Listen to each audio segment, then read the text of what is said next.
everybody, and welcome back to the Leeds Lens. Wow, what a situation today has presented for Leeds United. Truthfully, it couldn't have gone any better. Bournemouth losing just then against Arsenal. West Ham getting smashed by Wolves. We had Forest losing against Villa. We even had Burnley losing against Brighton. What a day of results. We're going to talk all about the results today and the impact that should have on Leeds United. Because I think when you look throughout the season, there is times and there is weekends when I feel like the momentum shifts even further. We've had a few of them in recent weeks in our favour, but this weekend, especially if we can get a positive result at against Manchester United tomorrow, this could look back as this weekend has been a fundamentally brilliant weekend for Leeds United's survival hopes, because all the teams around us have lost. It's almost like a fantasy world of what could have possibly happened, and I am absolutely buzzing from post to pillar. We're also going to talk as well in this video a bit about, obviously, the Man United game. I was going to do a sort of fundamental preview talking all about the Manchester United game, but truthfully, this just felt like a more interesting topic to talk about, and this is what I want to talk about fundamentally. So we're gonna talk all about today, because as I said, listening to West Ham fans talk, listening to Forest fans talk after their games, they're in serious trouble. Obviously, them two play themselves next as well. But as I said, a brilliant day for Leeds United. I must say, still, because we know we're a strange football club, and we still know lots can happen. So I am not at the point yet where I'm saying Leeds United are definitely safe. Leeds United, everything will be fine. There's still half a season left. A lot can change. But as I said, today could be not a turning point, because it's been turning for a while, but a fundamental day in the relegation battle. And a day you look back on, maybe at the end of the season, if we do steadily and go, that's when it was starting to get confirmed that it might happen. Tony Higgin says, don't forget Bournemouth losing. I didn't forget it, mate. I was just waiting to see Bournemouth actually did lose with the title, which means when we beat Scum tomorrow, we climb above them in the table. I'm liking the confidence, Tony. I must admit, not quite there yet, but I'm liking the confidence. Sebastian says, West Ham are in real trouble now, and won't surprise me if they sack Nuno. We are going to talk about that, because Ben Jacobs has been talking about sort of the potential that Nuno could be moved on, and potential replacements that are getting drafted in for Nuno. And I actually think even Dyche at Forest at this moment in time, I think you look at them as well and think that they might make a move. Obviously, it's 4 losses on the trot for them. They were absolutely woeful today as well. So, as I said, just a really good day for Leeds United, a really, really positive day for Leeds United. But we know, as we said, we're a weird football club, and things do change fast. So yeah, not gonna get too carried away yet, but definitely very, very pleased. But let's start by talking a bit about Nottingham Forest, because I've actually watched all these games today, because I wanted to sort of see where all these teams are at. And I must admit, I don't know if any of you guys watched the Forest game today, but my genuine feeling watching that game was, I can't believe how negative they set up in games. I genuinely can't believe how negative the setup. They almost looked to me like it was Crawley Town versus Aston Villa in that first half. There was no attacking threat. They were sat in a 5-4-1. They were more defensive than we were at Anfield, and we were pretty defensive in that game. And I was thinking, sort of with the sort of quality and calibre and squad that I've always sort of consistently said on this channel that I think they have, I think Dyche is setting them up all wrong. And I think if a change is made there, I think they could see an increase in level of performance. I really do, because I think the setup's in such a lifeless way. And I thought they were well beaten, and I actually couldn't believe. And we're going to talk about West Ham as well, because I think that's the most shocking probably result of the whole day. But I couldn't believe with Forest, mainly how negative they were, but two, how poor they were in possession. I thought they were absolutely awful today. Which again, these are all positives, because we've always talked about on this channel. Yes, I'm massively looking at West Ham. I still think they're the ones, if anyone that's going to go, that will go down. I think they're the ones that I look at all the time. So I was most pleased with obviously their result today. But I've always said, if West Ham are not going to go down, we need a replacement. That if they don't go down, somebody else goes down instead of us. And now we're dragging in Bournemouth, obviously what they did today. And we're also definitely dragging in Forest. Because if we win tomorrow, we'll go 6 points ahead of Nottingham Forest as well, as I said, who are on an abysmal run with them two playing each other next. So neither of them they can't both win, can they? The best they can get is obviously only one of them teams winning. So as I said, that's always been my priority as well. Yes, yes, let's get as far away from the bottom three as possible, but let's ensure if one of them goes on a fantastic run, say even Burnley got a fantastic run, I don't think that'll happen, but say they do, we don't want to be the ones that end up going down in their replacement. We want somebody else there ready to take that off us. Nuno back to Forest. I don't think so, mate. I don't think that's going to happen. But you know, weirder things have happened. Potentially, does Dyche go into West Ham and does Nuno go to Forest? I mean, I wouldn't be that shocked. I've seen stranger things happen for sure. We just need to. John says we just need to keep on doing what we're doing. Never mind what others are doing. Yeah, but it's a fundamentally important, mate, on what others do, because the fact of the matter is, if they'd have all won today, then and West Ham and Forest had been fantastic all season, then we'd be in the relegation zone, or we'd be near the relegation zone. So we've got to take importance onto what others are doing, and also our main aim is not to be unbelievable. We're trying to, in my opinion, at the start of the season, the aim was be the fourth, just be the fourth worst team in the league. All we need is 3 teams worse. And right now, I look through the league and I think, and I've watched a lot of the games today. I've watched Bournemouth play. I didn't watch the Brighton game because I was watching the Wolves game. I've watched Wolves versus West Ham, of course, and I watched Forest versus Aston Villa, and I can tell you we're not one of the worst 3 teams in the league at this moment, and I take huge confidence from that, not just in terms of the results today, but actually the performance levels, because I thought they were absolutely all over the place. And let's talk a bit about West Ham, because that was, I must admit, you guys obviously listened to my show yesterday. It was a big show yesterday, fantastic show. I loved every minute of it. But I was confident. I thought I was confident that West Ham would win that game. Wolves had been absolutely awful. I know they'd been starting to get better. I think they were unlucky at Anfield not to get something. They obviously got a point at Man United. They were unlucky at Arsenal not to get something as well. So they had been playing better, and they were only losing by the odd goal, and they probably deserved to sort of win today. But they absolutely battered West Ham. But I honestly can't. I don't want to be too far, because I think West Ham fans will probably be sick to death of this. But we're Leeds United fans, and we're talking about the impact of this on Leeds, of course. But I don't want to be too harsh, and I think this is always the words that people use when they're playing badly. But I do look at the West Ham team more than any other teams, and I think they are a really, really spineless football club at this moment in time. In terms of I don't see any leaders on the pitch. I don't see any commitment. They don't run back properly. They don't press properly. They don't try hard enough, in my personal opinion. And I don't, as I said, I don't want to keep West Ham fans while they're down, but they won't be many watching, which is a Leeds content channel, of course. But I take huge optimism from that, because I think when you're in a relegation fight, probably the number one attribute you need is fight. And as I said, I don't want to be the normal generalised fan that just says everything that everyone always thinks. So I wouldn't say this without any sort of vigour behind it. But I genuinely think they're a team that are not fighting. I honestly do. The performance they put in the first half was the worst performance I have seen by any Premier League team this season. And actually, I was listening to Alan Shearer when I was dropping my brother off at the station after the full-time whistle, and he was on sort of on 5 Live talking about the fact that was the worst half he'd ever seen from a Premier League team, and it didn't surprise me, because they were absolutely pitiful. I think they had one shot from Magassa that was hit over the bar, but they were absolutely battered from pillar to post by the worst team in Premier League history at this stage in the season, who hadn't won a game in the first half of the season. And I honestly couldn't believe what I was watching. I look at some of their players and think they've got decent players at times. I really do. I think Jared Bowen's a decent footballer. We know Somerville, we've had him at this football club's a decent player. We know, I think Callum Wilson's been a decent striker for a long time. They've got a few decent players. I don't mind the midfield, I don't mind Magassa, but he was absolutely awful. I mean, the centre-halves are woeful at West Ham, and I think they've probably got the worst centre-half partnership in the league, definitely. But I couldn't believe what I was watching. I was getting so much optimism. Yes, I always thought that they could come back into it, because that's what I didn't want that to happen, and you actually think what maybe you don't want to happen is going to happen.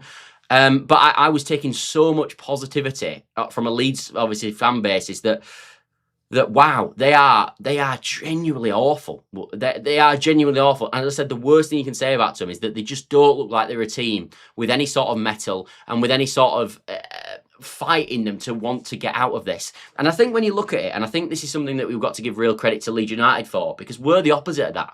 We're absolutely the opposite of that. One of the best things you can say about this Leeds United team is they're full of fighters. I said a while ago when we obviously lost away at Man City that regardless of what people think about the quality of the team and sort of the manager at that moment and everything, the players are trying and they are fighting as possible, because if they wanted to throw the manager on the bus or not care about the club at all, they would have absolutely gone under in that Man City game, and they didn't. And then they not just did that, but they came into the Chelsea game after and backed it up with a fantastic performance where we won, and it started off this fantastic run that we've been on. And I think, as I said, the best thing you can say about this Leeds United team at this moment is the fight, the desire to win, everything, the hard work, the teamwork, the team morale, all these attributes are such an important characteristic to stay in the division.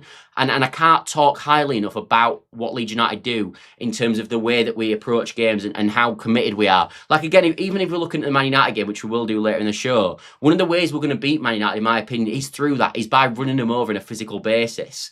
And I just don't see West Ham doing that. And I think part of that as well comes down to the fact, fundamentally, that I think they've got a lot of players who are probably prima donnas in a roundabout way, and the players that they know if they do go down, they're probably not going to be playing anymore. Like, I think one of our benefits actually is that a lot of our players, if we do get relegated, are probably coming back in the Championship with us. Like, realistically, who in our squad is going to move on? Yes, there'll be a few leaving. Maybe Stack would leave. I think he's got a buyout clause in his contract if we go down. You potentially look at a few others as well. But I don't think there'd be a massive wholesale sale if Leeds United get relegated. And I think that's a huge positive for us in terms of there's a massive fight then from the players to make sure they're in this league again next year. And I don't think that's at West Ham. I think at West Ham, if they went down, you're looking at wholesale changes in the team. And I think a lot of their players know that, and which is why they're not nowhere near as committed as the Leeds boys are. But that's a huge benefit to us in general. Tristan says, they have some quality, but it's a mess. There's zero team chemistry and morale. Absolutely no fight in them. Wolves have more fight and they're lower than West Ham. They might be learning from Leeds. Yeah, no, 100%. I as I said, I couldn't believe what I was watching, and I said I don't want to be too harsh, and I don't think there'll be many West Ham fans watching. So as I said, I don't think I'm going to be sort of going in on them too much. But I just couldn't believe it. And as I said, for us staying up this season, yes, West Ham lost today, and that's a huge positive, and that's something I just didn't see happening, just on the basis that we obviously know how poor Wolves have been this season. But it's not just that. It's the level. It's the level that they performed at, especially in that first half, and the level of the fact that I kind of know now that regardless what they do in points this season, and maybe in some games they'll have enough quality, and Bowen might score a worldie, and Paqueta, who obviously wasn't playing today, might come on and do something special, and that might happen. But I know fundamentally they don't have the fight of this Leeds United team. And I can know that categorically now. And that is a huge positive to us, but also a huge positive in terms of we're trying to finish above these lot. And as I said, that is a massive positive. So yeah, but I do think there is stuff that can still change here. Look, we're talking in a really positive manner at this moment, and today's been brilliant. But I can't see a team of that level of quality. I'm not saying it's unbelievable quality. I'm not saying they're going to fly up the division and win all these games, because I don't think they are. But they're a team with players of quality in there. I think they are. And I think we've all said that. We would have said at the start of the season. And I think they're playing as bad as they possibly can at this moment in time in terms of a performance level. And I would be surprised if that continues for the rest of the season. Yes, I've talked about obviously there's no fight in the team, etc. But I'm looking now and I'm thinking there's probably going to be a managerial change at West Ham. The interesting thing though with West Ham is that even if they do a managerial change, Ben Jacobs did a report today talking about the potential different options that West Ham are looking at. And I don't think there's going to be immediate change anyway at West Ham, because obviously they've been back in Nuno through this window. But the two options they were apparently looking at were Bilic and Michael Carrick. Now, if Bilic, maybe, because he's got form at West Ham, I don't think that's going to work, but maybe. But I must admit, if they got Michael Carrick, a person who plays ridiculously attacking football, I don't think that's going to work at all at West Ham. And if they appointed him, I think they could be dead and buried. I really, really do. I think that would be an absolutely ludicrous appointment if they were to do that. So again, I take a lot of positivity from that. Easy says, we're strong because we have talented, experienced players who won't let us down as long as fight plays to their strengths. I keep saying this, but this team it's a team game, not a game for individuals. You're absolutely right, Easy. And I think, as I said, when we talk about West Ham here, in comparison to Leeds, the best example that we've got at this moment is we're playing like a team, and they're playing like a team of Madonnas who are not a team and just playing on an individual basis. And they're relying on now bringing on youth players to sort of show a bit of fight and bring a bit of a character. And they're bringing on the old experienced lads like Thomas Suchek, who are past it at half time, because the lads that are playing at the moment, Magassa, etc., are just not showing that will to win. Which is bizarre, it really is. Tristan says, I'm sorry if you've said this before, but what's your score prediction for tomorrow? I will get onto that, mate. I just want to get over, obviously, today's results, and then we'll talk a bit about the Man United game at the end. As I said, I was going to do a whole show, actually, about Man United, but truthfully, I just want to stop at this instead. But yeah, that's the situation with, of course, West Ham. Unbelievable scenes, really, for us. Moving on to Burnley, of course. Moving on to Burnley. I'm surprised with Burnley, I must admit, in terms of... I'm not surprised with Burnley, should I say. I've always thought they're probably going to go down. I think I said from the first show I did when we started the season, anyone that for me at the start of the season finished below Burnley was definitely relegated, because I just don't think they've got enough quality. And I think, look, I won't talk too much about Burnley, because I think we know where we're all at this moment in time. And I genuinely think that with Burnley at this moment, they're just gone. I don't see a turnaround at Burnley. I think West Ham, Forest, you might see a turnaround because they have got bits of quality in there. I don't think Burnley have. I think they're going to go down. And I think now we can look at the league and go, we think Wolves are going to go down. Yes, they showed fight today, and thanks to them, because we'll take him, and we wanted that result, obviously. But then, for me, they're not going to finish above us at all. And that's, I don't think that's arrogant. They're just 18 points behind us or something ridiculous, or 15 points behind us. They're not going to happen. And I think Burnley now, you can pretty much write off them. They were playing at a team that was struggling for form in Brighton, and still quite comfortably lost 2-0. So again, really positive for us. Let's keep Burnley down there. Let's make sure they don't have some sort of surprise attack. So again, another good result, but not a massively important, not massively important one, but not a massively surprising one from me. I was quite expecting that, if I'm being honest. Could not summarise much better than that. Thank you very much, mate. Jack says, couldn't have gone any better for today for Leeds. No, it couldn't. I genuinely, as I said, it couldn't have gone any better for Leeds. And I'm a bit surprised. It's almost going too well. I'm a bit sort of, I was talking to my dad before I did this show, and I'm like, I don't want to say this on the show, but I probably will end up saying it, because I just say everything usually, I think, for the most part.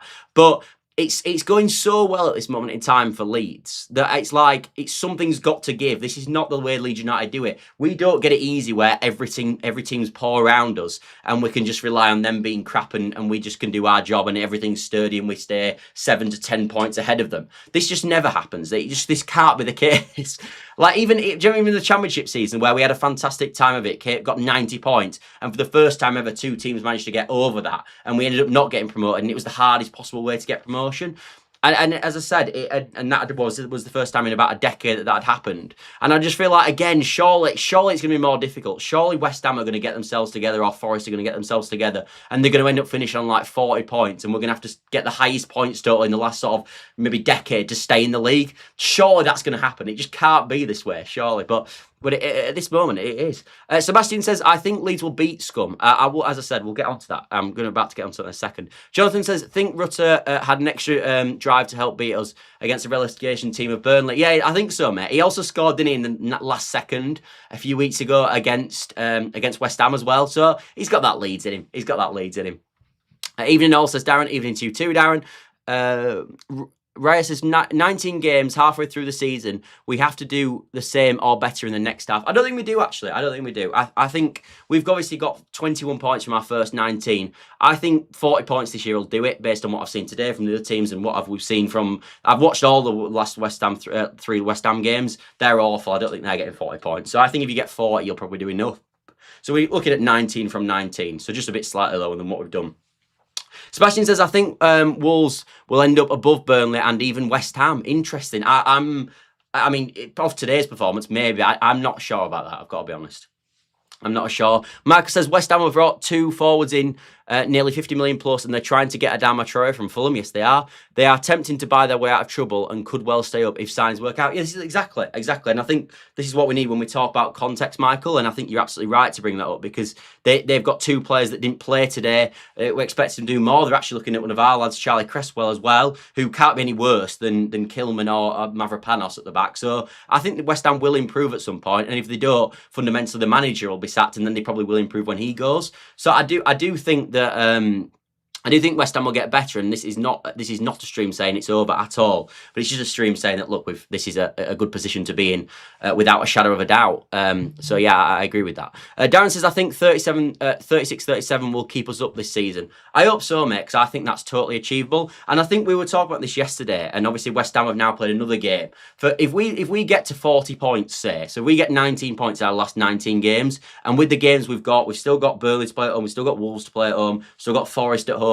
We've still got Fulham at home. We've still got Sunderland at home. We've still got Brentford at home. We've got a lot of winnable home games still to play. So there's definitely points on the board for Leeds that we can acquire. But if we can get 19 out of the last 19 and get to 40, for West Ham to now be able to do that, they're going to have to they're on 14 and they've got 18 left. So they're going to have to get 26 points in 18 games. That's getting quite severe of a points total, if we're being honest. That is quite a tricky points total to get. And obviously they're now going through a lot of the games that you think would be quote-unquote winnable games and not getting points as well. So it's just getting more and more tricky. And it's the same with Forest as well. They're going to need 22 points in their last 18 games now as well. I think that's more doable, but I think it's still getting quite tricky as well. And they're knocking off quite a few of their easier games and not winning. They had Everton recently, didn't win there. So, and they've got a tricky run coming up as well. And I looked at the rest of their fixtures the rest of the season, and they're not as favourable as ours, for sure.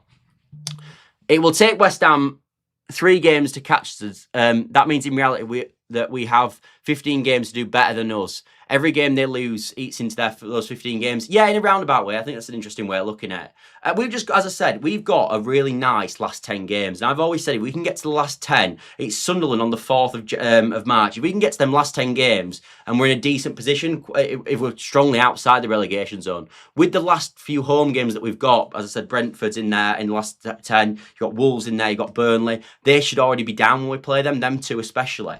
So if we're playing them two already relegated teams, we should be winning them games, and you should be able to get some decent points in your last sort of 10 games quite comfortably. So, and I think that's when you look at sort of West Ham's and Forest in comparison, you know which ones you'd definitely rather have. So I think that's a huge positive for us. If Leeds don't invest in Jan, they better hope and pray that the nucleus of the team stays fit and available. True, I worry about the DCL and Nemecha, who have a history of injury issues. Leeds must recruit and sell.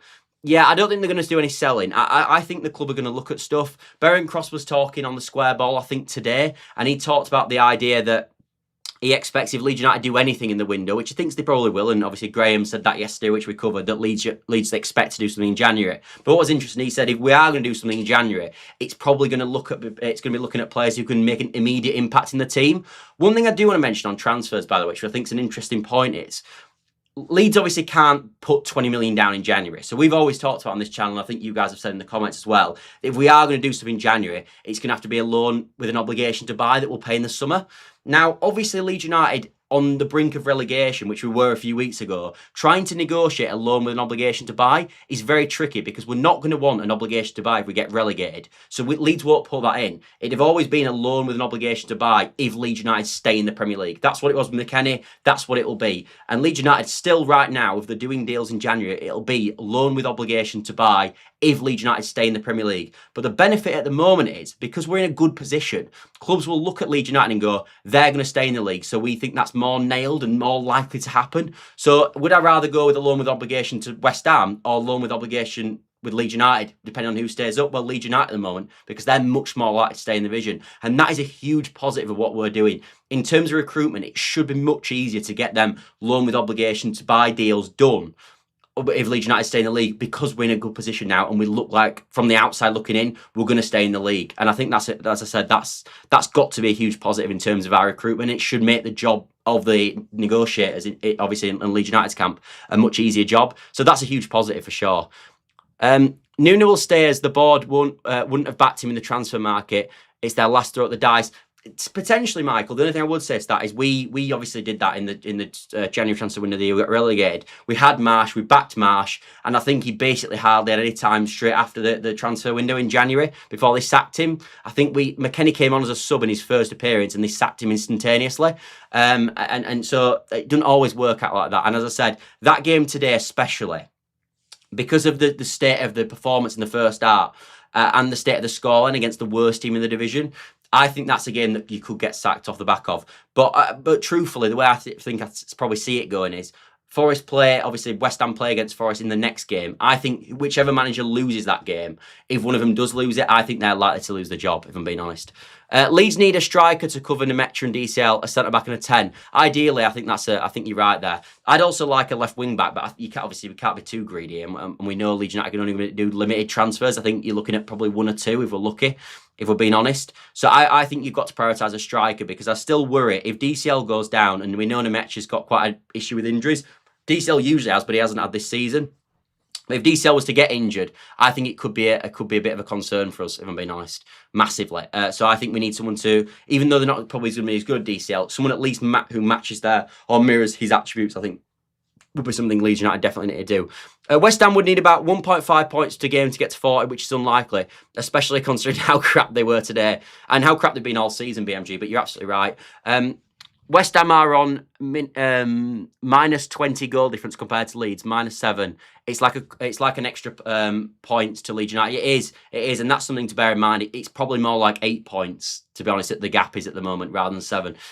Andre Russell said that Troy Parrott on loan with the best backup to Nemetra or DCL or even rotation. Yeah, I've watched Troy Parrott, actually, not in terms of I don't watch the Dutch league, but I've watched him obviously play for Ireland, and he looks like someone, he's got an eye for a goal. He's obviously, I know he's having a good time in the Dutch league this year as well. Potentially he could be a nice option. Do I think that they're going to do a loan with an option to buy though, or an obligation to buy? I don't know. Because you've got to look at some clubs and go, say like we're linked with Willock at this moment in time. Obviously, it was in the iPaper the other day. There's been rumours all over the Newcastle end on their sort of ITKs about Willock to Leeds. I'm not saying it's going to happen. It's probably not. But I was saying to my brother yesterday, yes, Joe Willock to Leeds United sort of makes sense, and obviously would work for us. But if you're Newcastle, why would you do a loan with an obligation to buy when you could just keep him for the rest of the season and then sell him in the summer and probably get the same price? It doesn't really make any sense unless Leeds United are going to pay over the odds on these obligations to buy. They're still tricky deals to do, because realistically a club can just go, well, we'll just rather keep Joe Willock for the rest of the season, and then in the summer we'll see how he performs for the rest of the season, and we'll decide then, and we'll probably still get the same money that you're offering now, but we'll actually have him for this extra loan period. So it does make even deals like that have become really tricky, to be honest, to do, and that's why I think Leeds United will probably have a slow window, and it'll be looking maybe later in the window to do deals, which obviously Fark's already mentioned. We're not going to be able to get deals on early. It's probably going to be deadline day when we're doing stuff, or around the last week, because then they're the time when clubs get desperate and are more open to the idea of obviously loan with obligations. BMG says 7 to 10 points is not a massive gap some ways, but at the bottom, which teams maybe win a game per month, it can be a huge gap. I agree with you, mate. I do agree. Like West Ham, obviously, to bridge that gap at this moment would need sort of 2 wins and a draw.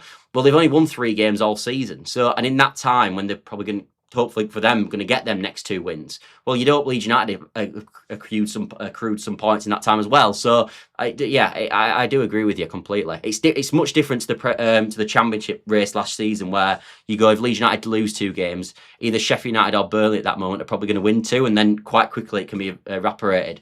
But it's obviously different at this moment. Danny says, smash a like and subscribe, please. Thank you very much for that, Danny. And yeah, if you could help the channel by dropping a like, subscribe, all that good stuff does massively help the channel. I'm only a small channel, so if you can like and subscribe, it boosts me in the algorithm, and it lets other people who might like this content as well see it. It's just really helpful to me. So if you could do that, it would be brilliant. But you guys always do it, and I do appreciate it. So thank you. Darren says, centre-back and centre-forward cover, maybe a 10, as teams could suss out a way of stopping us. Yeah, I think it makes sense. Considering we have a full squad, it's unlikely that we'll bring in more than 2, in my opinion. Yeah, we will. It'll be 2 or 1, or maybe even none. Versatility could be key. Spurts and Manu would be great, if perhaps unrealistic. Yeah, Manu won't happen, I think, mate, unfortunately. I think it looks like Napoli's probably going to be anywhere if he goes anywhere. He'd be lovely, but he's also probably not the position we need. I know some people won't like Manu because he's obviously not been featured, but he's a fantastic footballer. We won't get Manu. He'll go abroad, I think. Darren says West Ham have got good individuals, but it doesn't make a good side. Liverpool are a prime example of that this season. Yeah, no, you're absolutely right. As I said, that's massively important. I think we just about have enough cover in defence and midfield. A versatile defender / midfielder would be good. Then a striker in case Nemecha and DCL get injured. Yeah, I think that makes sense. What about Harvey Elliott and his loan deal hasn't worked out at Villa? Could he be going back to Liverpool and be loaned out again? Potentially could be, Michael, but he can't. If he was loaned to Leeds United, it'd be a bit daft because unfortunately he can't play for us because he's already played for 2 Premier League clubs and FIFA ruling says that you can only play for 2 teams in 1 season. So yes, it'd be nice, but there's no point obviously for the rest of this season because he wouldn't be able to play for us. Jonathan says West Ham played like they were in Wolves' position and Wolves vice versa. I agree, Jonathan. I couldn't believe what I was watching, mate. I really couldn't. Yeah, BMG's covering the Harvey Elliott situation. Leeds have lost Road and Ampadu, 2 big factors and central to Leeds' good form. So wouldn't write off Man United tomorrow. Yeah, I'm not doing. Julian, which current Leeds player do you want and think the fans underrate the most? Who's our most underrated player? Ooh. Our most underrated player. Probably Pascal Struijk. Yeah, I think Struijk's underratedly had a really decent season. And because I think Rodon's a bit of a fan favourite, Bale's a new sign, so they get massive plaudits. But I think Struijk's been, because he's got sometimes a bit of a clanger in him, I think he goes underappreciated. So I'd say Pascal Struijk, yeah. Another player with the same profile as James Justin would be handy. Yeah, he would. Gruev or Struijk, yeah, I agree with them too. I think just Struijk, but I think Gruev is quite underrated as well. The other obviously game today as well was the Bournemouth game, because that again now means that they played quite well against Arsenal actually, but that does now obviously mean that if Leeds United are to win tomorrow, we do go above them. Anyway, Michael mentioned about the game tomorrow, and I did say we were going to talk about the Man United game tomorrow, so let's do that section now. I am quietly optimistic about the game tomorrow, but my only situation with it is, and I think a lot of Leeds United fans potentially who've supported this club a long time, which obviously I know a lot of you guys have, or basically everyone has, it almost feels like, and this is not a massively in-depth sort of discussion in terms of what I'm going to say now, but I'm the only thing I've got is I think we're playing really well at this moment in time. The results have been fantastic today. It all feels like it's going too well for us. And I just feel like at some point we're going to get a bit of a kick in the teeth and put back down potentially to reality. And it just seems so Leeds United to be on such a good run and then lose to like the worst Man United team and in the best chance we've had in a long time. It just feels that I can't get that feeling out of my side of my head about that. I must admit, I'll be so pleased if we win tomorrow because I'd love to beat them. I except January 3rd when we beat them when we were in League One. We haven't beat them in so long. So it's so important. And the other thing to mention, obviously, tomorrow that massively does worry me is we've obviously got a lot of injury problems going into the game tomorrow. Tons of injury issues. We've got Joe Rodon out, who we know is a massive player for us, not just in terms of how good he is defensively and what he can offer the team, but I think his leadership's massive. And the other one, which I think is the biggest one in the whole team, is missing, is of course Ethan Ampadu. That is a massive blow, Ethan Ampadu. It is honestly a huge blow. He's the captain of the football club. He's a huge leader. I always reference when we played Coventry away last season, and he was going over and sort of high-fiving the subs as they came on and sort of hyping up before they came on the pitch, because obviously that was such a big game for us at that moment in time. And I think he's a true leader on the pitch. And not just that, even his performance levels recently have been absolutely fantastic. He's arguably been man of the match for the last 5 games for Leeds United since this great run. And I think he's a monumental loss for this Leeds United team. And I don't think we've got anyone really. Yes, I think we can cover in terms of attributes at times. I think Stack could play in there. Even Gruev could play in there a bit. But we just cannot replace the leadership that he offers this Leeds United team at all. And that is a huge problem for us tomorrow. It really is. And Fark mentioned that in his press conference, and he was right to do so after the Liverpool game, because it was unlucky that he was booked for that. And that brought in with the fact that he feels like it's going so well. I must admit, I feel it's not giving me much optimism, because you've got Ampadu being out is obviously we not, as I said, we lose the long throws as well with Ampadu being out, and that again is a huge positive. He's normally a huge positive for us, which we might not have. Let's hope in training this week someone's got a long throw in the team that'll be fielded obviously on the day, and obviously he's missing for that. And I also think when you look at sort of how Leeds United beat this Man United team, for me the game plan's really obvious at how you win tomorrow. The game tomorrow and how you beat them, in my opinion, is you run over them on a physical basis. Like, you look at sort of how Man United's set up, and it's always set up in a really daft way, and we've talked about this on the channel a bit before, but they play with they play a 2 in midfield, and they've not got particularly good legs in there. I think they still play Casemiro in there, obviously. And I think tomorrow it'll probably be Ugarte in there with him because Bruno's out for the game for them. But I think you beat them is you run over them on a physical basis. And as I said, again, Ampadu, in terms of how Leeds United would do that, would be fundamental to the way we're playing. I think had Ampadu been fit, he'd probably end up being man of the match tomorrow. So I'm hoping, obviously, we can find a way to sort of negate that. Obviously, we don't have the rest. We haven't had the rest as well. I'm not trying. I'm being negative here, and I don't really want to be negative, but I'm just sort of dispatching my feelings. But we obviously have got the Thursday 12:30 on or 12. Or is it 12:30 or 12 tomorrow? Deadline is a nightmare in terms of fatigue and getting players back. So that isn't a positive either. So there's just a few things. As I said, it's all positive at the moment and everything's singing. But tomorrow there's just a few things that are niggling at the back of my head that just feel like it's just annoying me. And I wish they didn't exist. So as I said, I probably, even though I've said all that, I do think we can win tomorrow, and we know the crowd will play an unbelievable role. The crowd have been unbelievable in every game, and this is, for me, the biggest game of the season for Leeds when you get promoted. It's the first game I look at. We thought it was going to be obviously today, but it obviously got moved to tomorrow. But and obviously they'll play a pivotal role, and we know Man United can sink in an atmosphere like that. I think they're the perfect club that do stuff like that. So as I said, on any normal day, I think we should win. I think the way we play and how we beat teams suits beating this Man United team in terms of their weaknesses, in terms of, as I said, how powerful they are.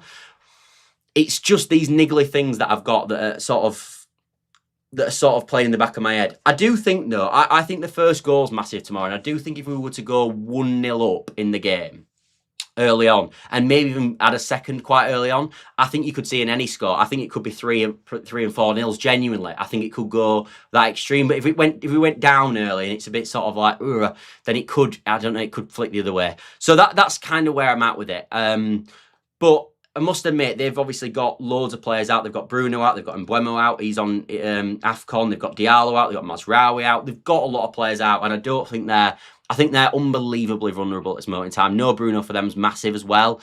Probably as massive as Ampadu is for us. And De Ligt is out as well, I believe, for them as well at centre-back. And he's a huge player for them, especially in this particular game when we're talking about how we beat this team in terms of physical basis. I actually really hope that Bornau's fit, because if Bornau's fit, it means it would allow us then to keep sort of Bogut right wing back, and then you have obviously just on the bench probably, even though he was brilliant obviously against Liverpool. But it would keep us with the aerial threat of having the 3 big centre-backs on the pitch, which again I think is a really good way you can beat this Man United team as well. So, as I said, there's positives and negatives. If we do win tomorrow, though, I think we start to put severe daylight on, because then we can start to get into that next group of teams. And if you look at the Premier League table and feature in the next sort of bracket of teams, and that would be massive. So it's a huge game, absolutely massive game. And I am praying that we win, because it'll be, I mean, what a weekend that would be. Beating the biggest rivals and everyone basically around you loses, it would be unbelievable. But let's see, because there's we are Leeds United, aren't we, fundamentally? Let's get some of your comments anyway. BMG says, given the results today, a draw would be good tomorrow, but I'd really love to win. Yeah, I'm with you. It's just because we haven't beat them in so long as well. It really is. I think we're getting carried away about tomorrow. It's a very tough game. I agree with that, Darren. I do agree. And I said, I don't want to be negative, and people know if you've watched the whole stream of this, this has been an unbelievably positive stream, but it's tricky. Will said, I said yesterday that Wolves' performances had improved without them getting results they deserved. I also said they would win. I think a few people said that yesterday, mate. I must admit, I wasn't convinced, but it shows how much I know. You should be the one doing the channel, not me. We won't miss any players tomorrow because the replacements are just as good, in my opinion. Surely we missed the leadership, though, of Ampadu, mate. I think we do miss that. As a Norwich fan, great to see Daniel Farke getting some brilliant results last few matches. Wolves, Burnley, West Ham. Look, search for relegation. Good luck, Leeds United. Thank you, Nigel. Thank you. I think you've been on the channel before, mate. Nice to see you again. You can't miss what Gruev's done, because he looks like he's running on the moon. Yeah, I know, he run himself into the ground every game, doesn't he? I think we would I think we need to look abroad for players in January window, just based on the fact that they wouldn't want to give an advantage to opponents in the same league as them. Yeah, true. That is probably true. Obviously, I think teams at the top of the league, maybe not as much, but yeah, lower down teams for sure. If we lose tomorrow, we aren't going to be dropping any points. So it's a win-win all round. Yeah, I mean, fundamentally, losing tomorrow would be a nightmare, just because we want to beat Man United because they're Man United. But as he said, fundamentally, if we did lose tomorrow, it's nowhere near as bad as what it could have been, because obviously the results have gone for us today. So we still would maintain the 7-point gap.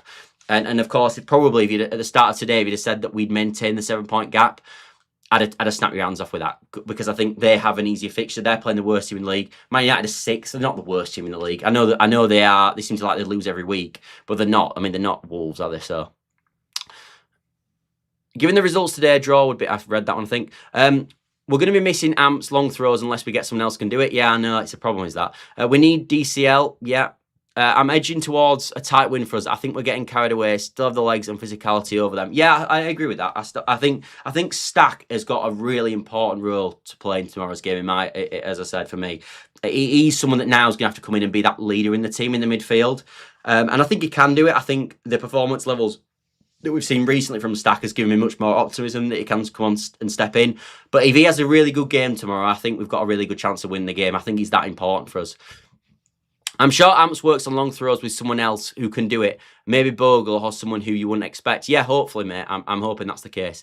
If we win the midfield battle, we've got a great chance of 3 points. One of the easiest midfields to overload in the league as well. Yeah, I absolutely bang on. That 2 midfield that they play is absolutely awful. It's probably the worst. I think they've got to have one of the worst midfields in the league. Like, even when Man United win, when I've watched them, they always win by a moment of brilliance or sort of getting battered, but just sort of getting away with it. Like, they never seem to win and play really well. And I think they don't play well sort of categorically because the midfield's so bad. And that's where you sort of dominate games, and they never do. So if we are to win tomorrow, as I said, Stack, Gruev, Tanaka, whoever's playing in there, Aronson, if he's playing there as well, they're going to have to really have really good games and sort of, as I said, physically dominate, which might be a bit tricky for Aronson, but he does run a lot. I'm going 2-1 win. They score first. Interesting. I think I've seen a lot of people saying 2-1 win. I think I put 2-1 win on my Super 6 as well. Michael says Leeds don't have Ampadu long throw to hurt Man United tomorrow. Yeah, I think we've mentioned that a few times now. But only teams I'd worry about playing is Crystal Palace, Villa and Arsenal. Of course, DCL went down. I'd fear about playing most teams, to be honest, says Jonathan. Yeah, DCL's huge for us, isn't it? I've skipped down to my chats. You would imagine that Stack can do a long throw. Yeah, you'd think with his long arms. Only Arsenal and Man City stand out in this league. All the teams have faults and are beatable, I think you mean. Yeah, I agree with that. I think watching Arsenal today, they're going to be tricky at home. I've always said I think we can beat everybody at home, but I think the Arsenal one's a particularly tricky game just because what we're good at, they're also good at. So we can't dominate them in a set piece, and I don't think we can overrun in the midfield either with the midfield they've got. So that is always going to be a tricky one for Leeds. Given it's January, Leeds don't look close to getting anyone, whereas West Ham have already recruited 2 players and are after more. Yes, they are. I hope Fart plays Nemetra and DCL together as wrecking balls against Man United's defence. That's an interesting point, actually, Ray. I agree with you on this. I know I've seen a lot of people talking about sort of Okafor up front with DCL as what we should do tomorrow. I actually completely disagree. I absolutely one of my favourite, probably my favourite game of the season actually this season, and when our attack worked the best in my opinion was the Chelsea game. I absolutely love that Chelsea game in terms of structure, how it's set up, but also Nemetra and DCL up front. I thought they were absolutely brilliant, and I think they link up really, really well. And I love the 2 physical sort of beast, quote unquote, strikers up there, powerful sort of physical strikers up there. I think it works so well, and if they're both fit, which we know they are, I would look towards, if I could pick my ideal lineup, I would start DCL and Nemetra up front. I think that's the best way to go in my opinion. So I completely agree with you. Just hope we play the team in front and not the team in front of us and not the occasion. Yeah, I think we will. Bo now only had cramp. Yeah, is that true? I don't know. I think Fark said he needs to be assessed in his press conference. James says Nemetra and DCL versus Alessandro Martinez has to be the play from throw-ins and crosses. Yeah, 100%, 100%. Martinez is like 5'5", I think. I think he's 5'9", but regardless, he's not. He's particularly small for a centre back, isn't he? And he thinks he's about 8'4" as well, which is quite funny. Typical, really. A win and a draw per month is basically all we need to survive. Yes, agreed. We can now afford to a draw tomorrow, but of course we want to win 2-0 Leeds. Yeah, it's funny. It's funny how you look at the game tomorrow, isn't it? Because sort of actually just in terms of Leeds United's survival basis, the draw is probably not a bad result based on obviously what's happened today, and it take us 8 points clear of the relegation zone. I think we'd obviously be 4 points clear of Forest as well. But part of me just wants to beat Man United just because it's Man United as well. I think you've got to bear that in mind. These are our biggest rivals, people, and if we can't get up for games like this, we can do, but we're sort of not going to be early. Is Ampadu and Roden available after the Man United match? No, I think, well, Roden won't be, but Ampadu will be back for the Newcastle game, yeah. And I actually think, to be honest, in isolation, just for Ampadu's sort of fitness and mental fatigue, him actually missing the Man United game probably isn't the worst in the world, because he really doesn't ever miss a game for Leeds United when he's fit.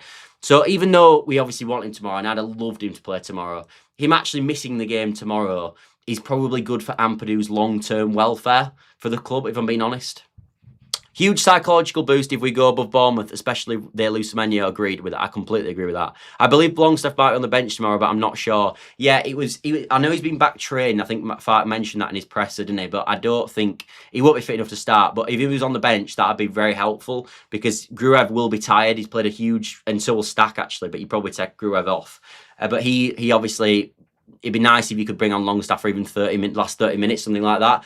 It's a shame actually Longstaff's injured, isn't it? Because Longstaff would be a shoo-in for this game, in my opinion. Like everything that Longstaff is and what he brings to the team, pace, power, drive, good tackler, all these attributes that he brings, is perfect for beating Man United. It's absolutely perfect. It's a shame he's injured, actually. It's a real shame. Amps, yes. Rodon, no. It says Gavin, yeah, you're right. Amps, 1 game ban, yep. Corners, throw-ins, intense play, BL, Strout, DCL, Nemec in the box will frighten them. Completely agree with that. Michael says, even if Fark keeps Leeds up, do you believe, do someone say this, do you believe his position should be upgraded with a proven Premier League, proven coach Premier League level? Truthfully, mate, my opinion is if Fark keeps us up, he should keep his job. No doubt about it. I think he's, in terms of a budget we spent in the summer compared to what other teams could do, and in terms of our quality of our player in the summer and how we've recruited, I think he deserves massive credit. I think he should stay with the football club. I'd have no problems with that at all. And the other thing I would say is, as well with that comment, is that isn't Fark a Premier League proven coach then if he keeps Leeds United up?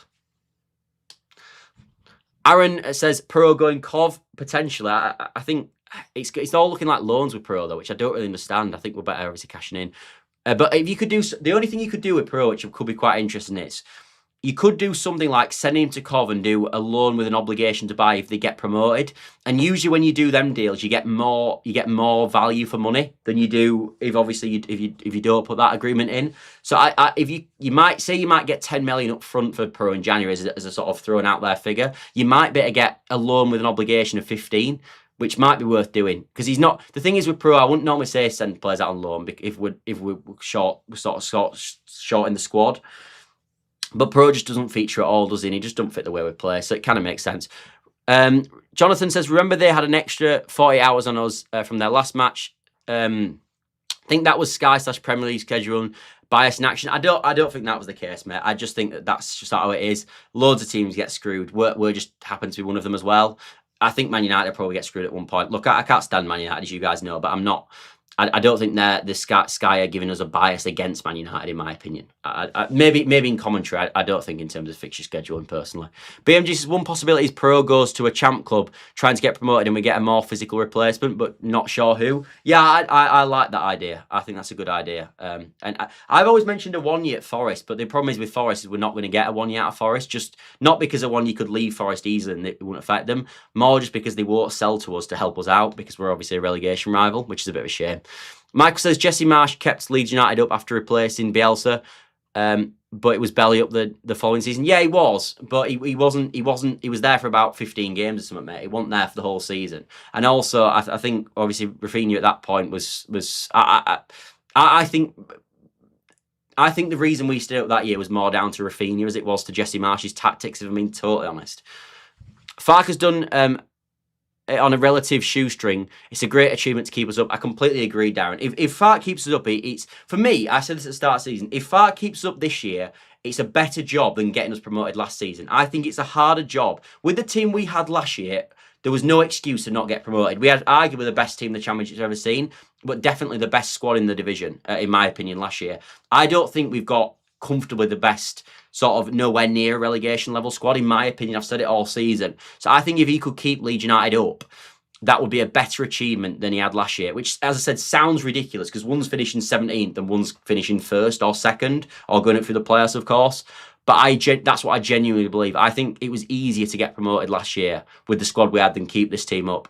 So he deserves. It'd be a great achievement. You're absolutely right, and he would deserve massive credit for that. That's why he's getting massive credit on this channel at the moment. He's completely changed his managerial style now. We come up with individual match plans game by game. We don't play the same way every week. We play completely differently every week, and I think it's working absolute wonders. Anyway, thanks all for watching. As always, I'm going to depart now and go watch the darts and see how Littler's obviously playing against Van Veen, so I'm going to go watch that. But I hope you've all enjoyed the show tonight. I've really enjoyed it. It's been a massive show tonight. We've had so many people in. So if you are new, and even if you're not, as I said, if you could drop like, subscribe, all that good stuff does massively help me. And we're back tomorrow straight after the game for your Leeds United versus Man United match reaction. And then in the evening, we'll have a Leeds United versus Manchester United closing whistle. And hopefully it goes the right way tomorrow. Anyway, thank you all for watching. As always, everybody, I've really enjoyed tonight's stream. It's been, to be honest, the streams have been brilliant the last few days. But I'll see you later, as I said. Bye for now.